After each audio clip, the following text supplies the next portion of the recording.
Welcome to this deep dive into a book that's touched countless lives. Okay. A.W. Tozer's The Pursuit of God. Right. We'll be exploring excerpts from the book itself. Okay. And even dipping into a YouTube audiobook version. Okay. All to uncover the nuggets of wisdom that have made this a spiritual classic. Yeah. Samuel M. Zwemer, a missionary statesman, said in his introduction to the book that he wished he had read it 20 years earlier. Wow. So let's dive in and see what we can discover together. Okay, sounds good. So, What struck you most about Tozer's approach?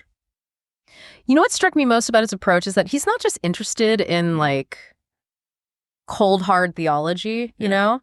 He's inviting you into what he calls a theology of the heart. Okay. Instead of simply filling your head with facts about God, Right. he wants you to encounter God in a personal, transformative way. Tozer starts by talking about this growing hunger after God himself that he sees within Christianity. Yeah. What do you think he means by that? He's pointing to a deep yearning for a genuine connection with God, Okay. something that goes beyond just outward religious practices. Yeah. Tozer was concerned that we can sometimes get so caught up in the rituals, the programs, the mechanics of religion, Yeah. that we lose sight of the heart of true worship, that Right. burning passion for God that should fuel our faith. He uses a powerful image to illustrate this. Right. He says, "We've laid the altar and divided the sacrifice into parts, but there is no fire." Yeah. It makes you wonder, Oh, what does it look like to have that fire, that passion rekindled in our lives? that's the question Tozer grapples with throughout the book. Okay. And one of the first things he tackles is this seemingly paradoxical idea. How can we pursue a God we supposedly already have? It does seem a little strange, right? Yeah. If we already believe in God, why do we need to pursue him? Tozer would say that our pursuit is actually a response to God's pursuit of us. Theologians call this prevenient grace. Okay. The idea that God's seeking precedes our own. It's like a parent reaching out to embrace their child. Yeah. The parent initiates the movement, Okay. but the child still needs to respond by leaning in. So even our desire to seek God is a gift from God himself. Yeah, That's a beautiful thought. it is. But what does this pursuit actually look like in practice? It involves recognizing that knowing God is an ongoing process. Okay. We wouldn't expect to fully know someone after a single meeting, would we? No. It takes time, interaction, Yeah. for personalities to fully reveal themselves. Right. The same is true with God. The more we seek him, the more we discover about his character, his love, his ways. Tozer also warns about something he calls the tyranny of things. Can you unpack that a bit for us? He's talking about how even good things, Yeah. possessions, relationships, achievements, can subtly become idols in our hearts, Okay. taking the place that rightfully belongs to God. We start to define ourselves by these things, Yeah. to find our security and worth in them. It's that possessive instinct we all have, the my and mine mentality. And how does this possessive instinct affect our relationship with God? Tozer uses this vivid imagery of how sin forces God out of his central shrine within us, allowing things to take over. Okay. And what happens? Yeah. Inner turmoil, restlessness, a lack of true peace. Right. We become enslaved to these things, constantly striving for more, never truly satisfied. Yeah. Tozer is saying that these things, these idols, are vying for first place in our hearts, Right. often without us even realizing it. So how do we break free from this tyranny of things? How do we dethrone these idols and make space for God to reign in our lives? Tozer uses the story of Abraham and Isaac to illustrate the painful but liberating process Oh, wow. of surrendering our most cherished possessions to God. Okay. You've probably heard the story before. Yeah. But Tozer unpacks it in a way that reveals a deeper truth. Imagine Abraham's agony that night, wrestling with God's command to sacrifice his son. Right. But here's the twist. God didn't actually want Isaac dead. He wanted Isaac removed from the temple of Abraham's heart. Right. So that God himself could reign supreme. Exactly. It's a picture of how we all have those Isaacs in our lives. Yeah. Those things we cling to that we think we can't live without. Yeah, those things we make our idols. Right. And Tozer would say that true freedom comes when we're willing to surrender those things to God. Oh. It's not about losing everything, Yeah. but about detaching ourselves from the fleeting and anchoring ourselves to the eternal. It's counterintuitive. Right. But Tozer says this is the secret to possessing everything, yet truly owning nothing. That's such a challenging concept, Well, but it so- makes you wonder, That's what good. might your Isaac be? Right. What are you holding on to so tightly that it's preventing you from fully experiencing God's presence? Yeah, it's a great question to ask ourselves. What are we holding on to that we need to let go of? Yeah, what's preventing us from experiencing God more fully? Yeah. That's something to think about. It is. Yeah, it really is something to consider, isn't it? It is. And Tozer would say that one of the biggest obstacles Yeah. to experiencing God's presence is this idea that he's far off, somewhere out there. Right. It's like we've created this divide between the sacred and the secular, haven't we? We relegate God to Sunday mornings and our quiet times, but the rest of the week, he's kind of out of sight, out of mind. Yeah, that's precisely the mindset. Tozer wants the challenge. He argues that God isn't confined certain times or places. Okay. He's present everywhere, all the time. But wait, isn't that pantheism? The idea that God is in everything like a force of nature? That's a good question. Tozer is careful to distinguish between God's presence and pantheism. Okay. He's not saying that God is creation, Right. but that his presence permeates creation. Okay. It's like a radio wave. It's all around you, Yeah. but you need a receiver to tune into it. So we're surrounded by God's presence. Yeah. We just need to learn how to tune in. Right. But how do we do that? If he's really that close, why does it often feel like he's so far away? Tozer would say it's because we're not reckoning with his presence. We're so bombarded by the physical world, by our senses, that we lose sight of the unseen reality that surrounds us.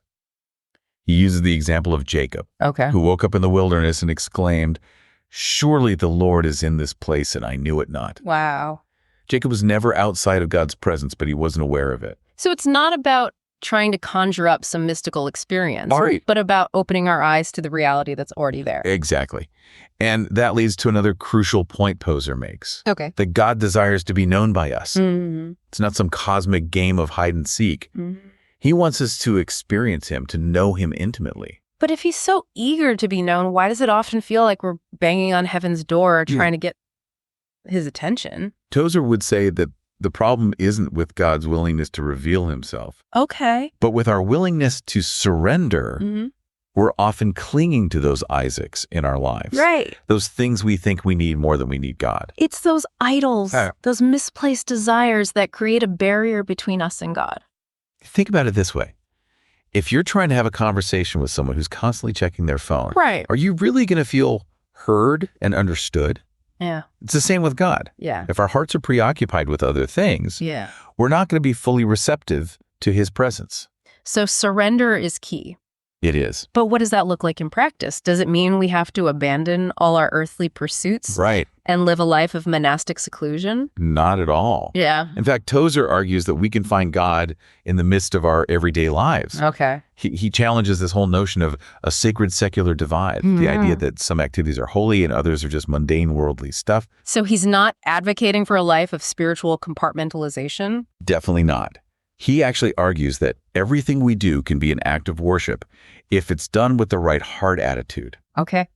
Remember Paul's words, whether you eat or drink or whatever you do all to the glory of God. Right. Tozer is building on that idea, suggesting that we can transform even the most ordinary activities into acts of sacred service. That's a pretty radical concept. So instead of viewing our work, our relationships, our hobbies as separate from our spiritual lives, he's saying we can bring God into every aspect of our existence. Precisely.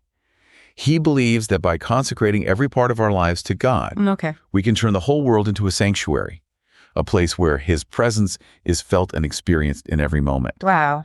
He calls it the sacramental quality of everyday living. But let's be honest, it's not always easy to maintain that sense of sacredness, is it? Yeah. Life is full of distractions, deadlines, frustrations. Right? How do we keep that awareness of God's presence when we're dealing with the daily grind? Tozer acknowledges the difficulty. Yeah. He doesn't sugarcoat it. But he encourages us to be intentional about cultivating that awareness, Okay. to make it a habit. So it's about those little choices, those seemingly insignificant moments throughout the day where we choose to acknowledge God's presence, to offer up our work, our thoughts, our actions to him. Exactly. Yeah. So those arrow prayers we shoot up throughout the day, those moments of gratitude, those times when we simply pause and say, God, I need you. Right. It's in those small acts of surrender and dependence Yeah. that we begin to experience the reality of his presence in a tangible way. It's like we're weaving our faith into the fabric of our lives rather than trying to keep it separate and compartmentalized. Exactly. But even if we grasp this intellectually, how do we cultivate the heart attitude that makes this kind of life possible? Well, Tozer devotes a whole chapter to the importance of meekness, Oh, yeah. which might seem like a surprising topic in a book about pursuing God. Because meekness isn't exactly a word we hear a lot these days, is it? It seems almost countercultural, especially in a society that prizes assertiveness and self-promotion. You're right. It goes against the grain of our culture. Yeah. But Tozer argues that true meekness Yeah. is actually a source of incredible strength and freedom. Okay. He describes the meek person as someone who has stopped being fooled about himself. What do you think he means by that? He's saying that the meek person has accepted God's estimate of their own life, Okay. both their weakness and their significance. It's that paradoxical understanding that Yeah. we are nothing in ourselves, yet everything in God. So it's not about denying our gifts or talents, Right. but about recognizing that they come from God and are meant to be used for his purposes. That's a great way to put it. And because the meek person has embraced this truth, Okay. they no longer need to strive for the world's approval or affirmation. They're free from that constant burden of comparison, Right. of trying to prove themselves. It's like they've been released from the tyranny of the ego, haven't they? That constant need to be right, to be seen as successful, to be in control. Precisely, Tozer says that meekness leads to a profound sense of inner peace. Okay. Because the meek person isn't constantly trying to defend their ego or their reputation. They're content to let God fight their battles. Tozer contrasts the burden of pride with the rest of meekness. Right. He says that trying to live up to the world's expectations is exhausting. Yeah. The never-ending treadmill of striving and comparison. But in embracing meekness, we find this deep, soul-satisfying rest. Okay. He connects this to Jesus' invitation. Take my yoke upon you and learn from me, for I am gentle and humble in heart, Right. and you will find rest for your souls. So true meekness is about aligning ourselves with Christ's meekness, his humility. It's about recognizing that we're not the center of the universe, Right. that our lives are meant to be lived in submission to a higher power. Hmm. But how do we cultivate this meekness in a world that's constantly telling us to strive, to achieve, to be the best? Yeah. How do we resist that pull towards self-exaltation? Tozer would point us back to the example of Christ, who, despite being God in human flesh, humbled himself and chose the path of obedience even to the point of death on a cross. Wow.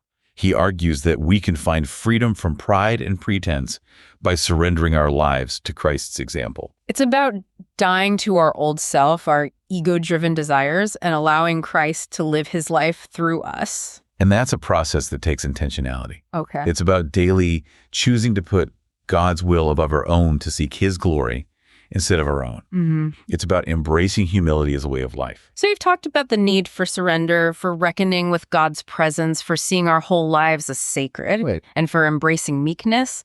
That's a pretty tall order. Where do we even begin to put all this into practice? That's the question we all face, isn't it? And it's one that Tozer doesn't shy away from. Okay. He acknowledges the challenge, but he also offers a profound sense of hope, grounded in the reality of God's grace. Yeah, it can feel overwhelming at times, can it? It can. All this talk of surrender and meekness. Yeah. It's easy to get discouraged and think, I could never live up to that. I think that's where a lot of people get stuck. You know, they feel like they have to muster up this incredible effort, this superhuman willpower to pursue God. Yeah. But Tozer would say that's not how it works. So it's not about gritting our teeth and trying harder. Not at all. In fact, he argues that our pursuit is actually a response to God's pursuit of us. Whoa. He's already drawing us in, wooing us with his love. Our part is simply to respond, to open ourselves to his grace. It's like a dance, isn't it? A mutual seeking, Yeah. a back and forth movement of love. That's a beautiful way to put it. And I think that's what gives us hope. Okay. The knowledge that we're not in this alone. Yeah. God is with us every step of the way, Yeah. guiding us, strengthening us, empowering us to live a life that's pleasing to him. Yeah. Remember those saints we often hear about? Right. Tozer says they weren't necessarily more gifted or talented than anyone else. Okay. What set them apart was their passionate desire for God, their willingness to abandon everything else in pursuit of him. They had that laser focus, that single-minded devotion that consumed their lives. Yeah. But isn't that a bit unrealistic for most of us? Mhm. We have jobs, families, responsibilities. Right. How can we possibly cultivate that kind of intensity in the midst of our everyday lives. Tozer would say it's not about escaping from our everyday lives, Okay. but about transforming them. It's about recognizing that God is present in every moment, in every detail, and inviting him into those spaces. So it's not about adding another item to our to-do list. Right. Spend more time with God. Exactly. It's about integrating our faith into the very fabric of our lives. He talks about our lives becoming a living sacrament, an outward expression of the inward grace we've received through Christ. It's about letting our actions, our words, our very presence in the world reflect the reality of God's love. That's a beautiful image, but it also feels daunting. It can. Where do we even begin? What are some practical steps we can take to make this a reality in our lives? Tozer encourages us to start by cultivating a habit of stillness. Okay.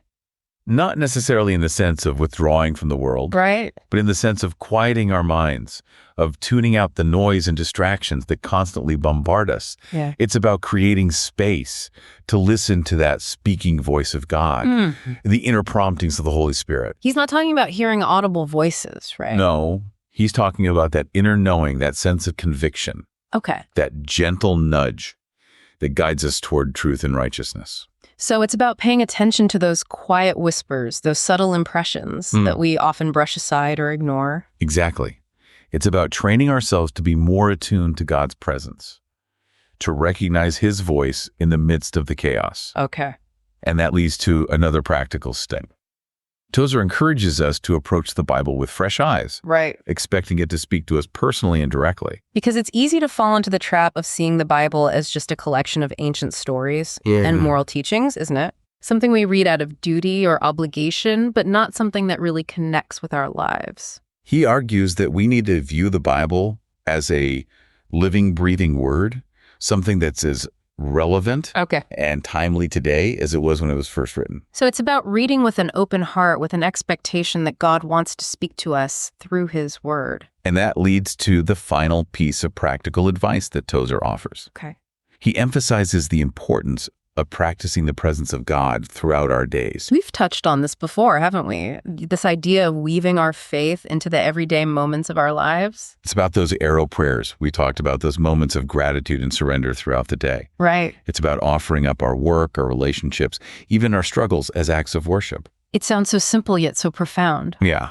It's about recognizing that God isn't confined to our Sunday morning services or our quiet times. Right. He's present in the midst of the mundane, the messy, the ordinary. And maybe that's the most encouraging takeaway from all of this. Yeah. The pursuit of God Isn't some unattainable ideal reserved for spiritual giants. It's an invitation that's open to all of us. Right here, right now, in the messy, beautiful reality of our everyday lives. Tozer ends by saying that the whole world can become a sanctuary. It's a beautiful thought, isn't it? It is. What would it take for your life to become a living sacrament to God? Something to ponder as we wrap up this deep dive into the pursuit of God. Until next time, keep seeking, keep pursuing, and keep diving deep